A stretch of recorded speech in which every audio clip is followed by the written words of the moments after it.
Добре дошли в Осло. Чакам си автобуса, после трябва хвана влак от летището до града. Днеска е ден за експлорване на Осло, а утре сутринта летим към Лофтен.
Привет от Кралския дворец в Осло.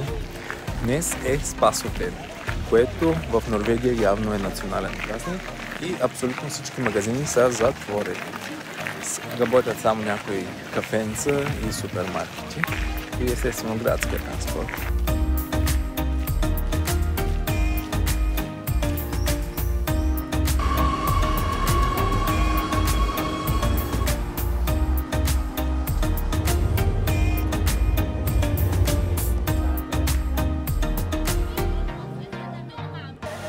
Парк Вигеланд е пълен с хора и с плажуващи местни. Някой май не харесва бебета. Малко създава усещането, че влизаш в игрите на глада в Капитола.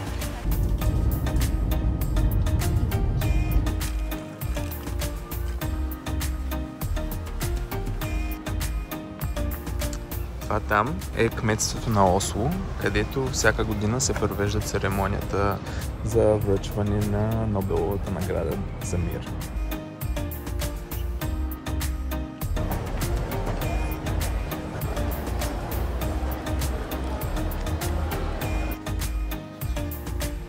И обратно в хотела, защото времето рязко захладня, а и утре ще е дълъг ден. Така че сега е една сауна и до утре.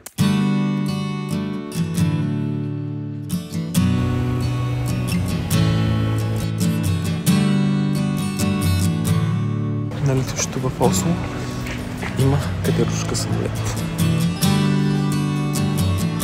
Второ кафе, за да се подготвим за дългия ден.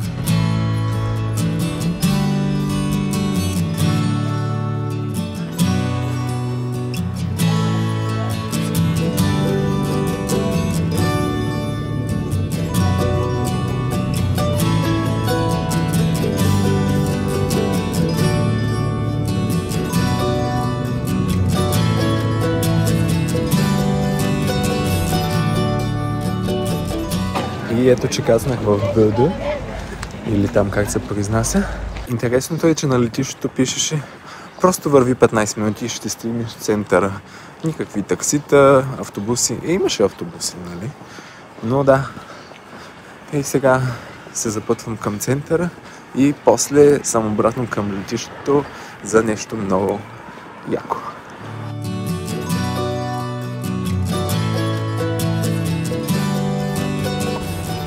Да видим и мола.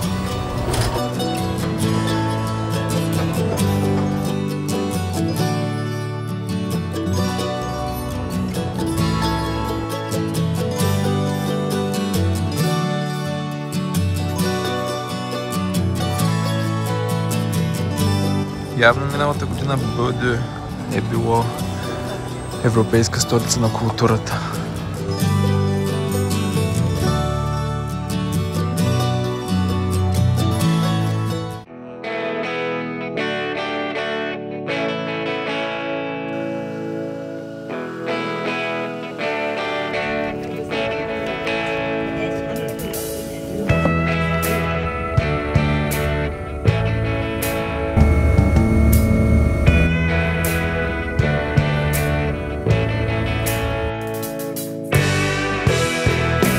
И ето, че каснахме на Верой. Мога да си отметна летене с хеликоптер.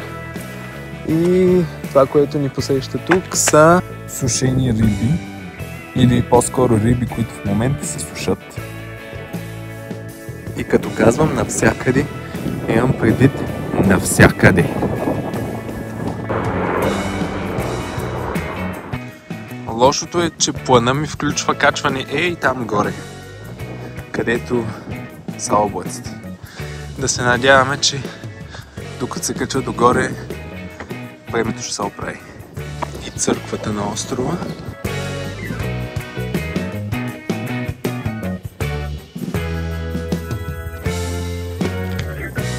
Слънцето се скри зад облаците и зад планината. Първият участък е бая стръмен.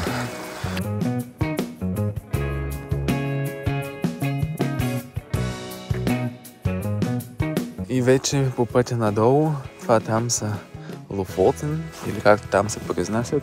Тук в Норвегия нямам идея нищо как се произнася. Горе баш на гледката нямаше абсолютно никаква видимост, само съвсем малък участък се виждаше, а и снимките там са леко ограничени, защото е база на НАТО. А сега слизаме надолу, хващаме ферибота и към Лофотен.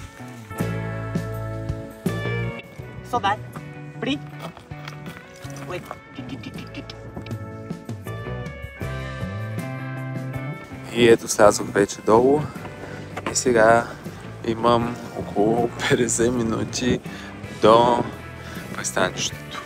Колкото и малък да изглежда този остров, разстоянията не са малки. По пътя надолу срещнах една норвежка, която се развеждаше кучето. И интересното беше, че кучето е местна порода от тези острови. Казва се норвежки лундехунд. Отличават се с това, че имат 6 пръста. Те ловуват пъфини, но освен това тази порода са застрашени от изчезване и затова в момента в Норвегия е имало някакъв проект, който цели да запази тази порода.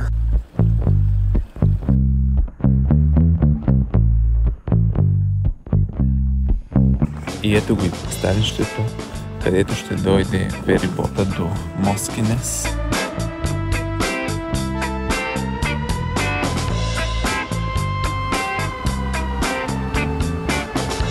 И ето, че се качихме на ферибота, капнал съм от умора, навън пече слънце, но е близо 11 часа, но полярен ден, така е. Сега почти 2 часа до Москинес и оттам вече някак си трябва да стигна до къщата за гости.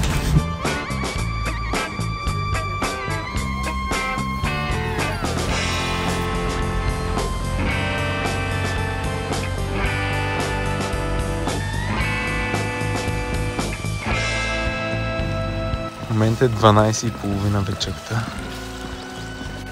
Буден съм от 19 часа и просто нямам търпение да си махна лещите и да заспя.